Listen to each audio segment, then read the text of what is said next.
Collaborative learning होतो, कन्स्ट्रक्टिव्हिझम होतो. मैत्रेकरांचा फार आकर्षण आहे त्यामध्ये.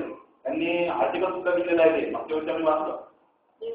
आपले जे शिक्षक गायकवाड सर असतील, आदरणीय मॅडम असतील, किंवा काल त्या मॅडम साधे मॅडम असतील, किंवा सर्व जे रिसोर्स पर्सन आहेत, त्यांनी आम्हाला अतिशय उत्कृष्टपणे एक एक पॉईंट टू पॉईंट जे द्यायला पाहिजे ते त्यांच्या पद्धतीने दिलेत आहेत.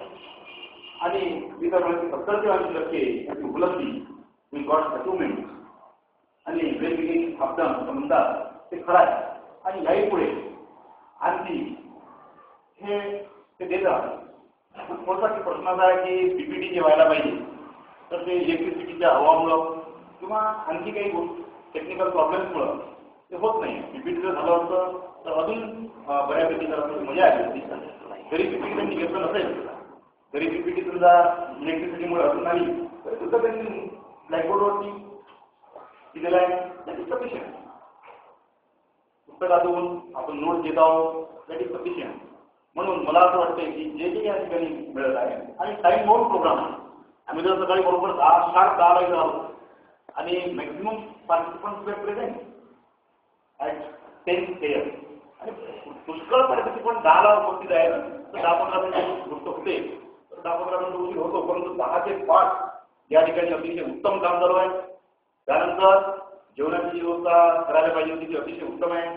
बरोबर तो वेळ झाला की जेवणाची तो आपल्याला आवाज देतो, सिस्टमॅटिक त्या ठिकाणी जेवण आपल्याला मिळते आणि टाईम न वेस्ट करता सगळेचे सगळे पार्टिसिपंट या ठिकाणी पुन्हा येतात आणि असं हे ज्ञानदानाचं कार्य चालू आहे आणि त्याचा निश्चितच आम्हाला फायदा होत आहे, होईल. दुसरी गोष्ट आपल्या मनामध्ये इगो असतो किंवा मला काय गरज आहे, I have been teaching for 28 years. मी 28 वर्षापासून इंग्रजी शिकवत आहोत, मी 15 वर्षापासून इंग्रजी शिकवत आहोत. हा जो इगो आहे हा इगो काढण्याची गरज आहे. आणि सुदैव आहे आपले जे पार्टिसिपंट आहेत हा इगो काढण्याचा निश्चित प्रयत्न करतील, बऱ्याच गोष्टी करत आहेत. आणि खेळीमेळीच्या वातावरणामुळे असं आपल्याला असं वाटत नाही किंवा आपण एक हे आहोत काम करून आलो आपल्याला शिकवावं. परंतु लहान मुलांना असे ना त्याकडून सुद्धा आपण शिकू शकतो. ही जनरेशन जी आहे ती फार हुशार आहे आणि अशा प्रकारे भारतीय असतील, आपल्याच्या वयात काही लहान असतील, काही एकदम नवीन असतील, तरी सुद्धा त्यांच्या ज्ञानामध्ये कुठेही कमी नाही. प्रचंड ज्ञान, प्रचंड माहिती, इंटरनेटचं, सॉफ्टवेअरचं, कॉम्प्युटरचं सगळं ज्ञान असलेले विज्ञान मंडळी या ठिकाणी सुदैवानं निवडलेली आहे. त्याचा आम्हाला फार अभिमान आहे. I am proud of them.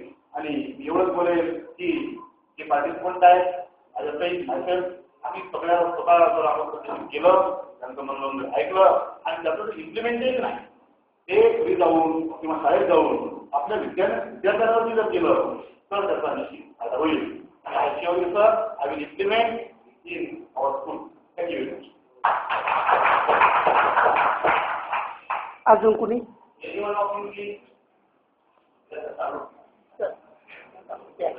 Banner पण आणा पाहिजे. बॅनर म्हणजे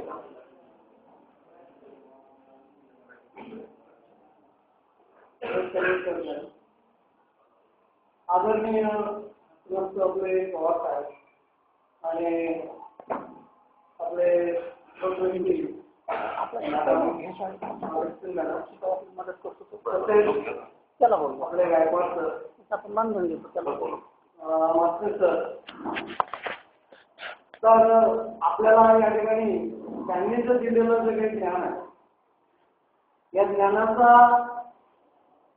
एक पुरावा जो आहे, आपण साक्ष आपले डोळे आपण समक्ष आहोत सगळं, प्रश्नच नाही. आपल्याला दिलेलं जे काही एक मुभा, एक अपॉर्च्युनिटी या ठिकाणी ही मी दुसऱ्यांदा घेत आहे. मला फक्त 3च वर्ष झालेली आहेत या शिक्षण क्षेत्रात येण्यात आणि या 3 वर्षामध्ये मी पीक स्पर्धेमध्ये देखील भाग घेतलेला होता. त्याच्यानंतर यशदाचं मराठीचं जे काही प्रशिक्षण झालं त्या मराठीच्या प्रशिक्षणामध्ये आम्हाला व्हिज्युअल टीचिंग एड्स दाखवण्यात आल्या. त्याच्यामध्ये जॉनसन नावाच्या पक्षाचं एक त्या ठिकाणी कॉन्ट्रास्टिव्ह व्ह्यू मांडण्यात आला, विरोधाभासात्मक, की एकीकडे अनुशासन आणि एकीकडे शासन यामध्ये जॉनसन पक्षी त्याचे जे काही ट्रॅडिशनल आणि जे कन्व्हेन्शनल प्रिन्सिपल्स आहेत तर या प्रिन्सिपल्स मध्ये तो कसा जगतो आणि तो त्याला अनुशासनात्मक दृष्टिकोन त्याचा मनात रुजलेला दाखवलं आणि त्याला अनुशासन हवं होतं. तर त्या व्हिज्युअल टीचिंग एड्स मधून त्यांनी अक्षरशः आम्हाला ते विचार कृतीशील मांडून दिले. तर आम्ही अक्षरशः त्या विचारांना स्वीकार करणं आम्हाला सहजगत्या म्हणजे सहजगत्या आम्हाला ते स्वीकार करावे लागले. तर अशा प्रकारचे जे काही आपले यशदार just we consider as an effect with the entire system is being conducted by Yashwantrao Chavan University is really a live demonstration. तर हे जे काही आपल्याला दिलं जात आहे याला आपण सर्वजण विनम्रपणे स्वीकार करीत आहोत. परंतु या ठिकाणी एकच प्रश्न निर्माण होतोय तो म्हणजे विद्यार्थ्यांना आपण जे काही आज आपल्या क्षेत्रामध्ये काम करीत आहोत त्या क्षेत्रावर दिवस फार मौल्यवान आहे आणि ज्ञान इथं देखील आपल्याला मौल्यवान दिलं जात आहे.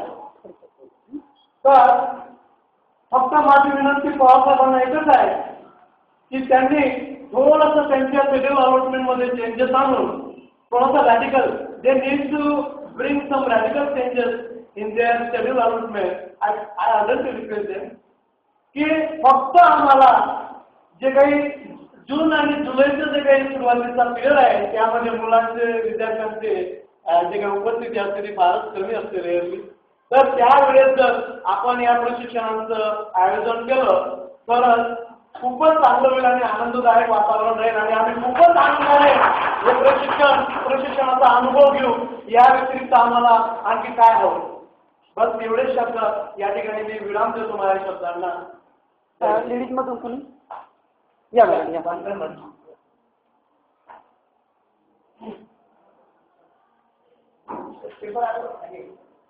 आदरणीय मॅडम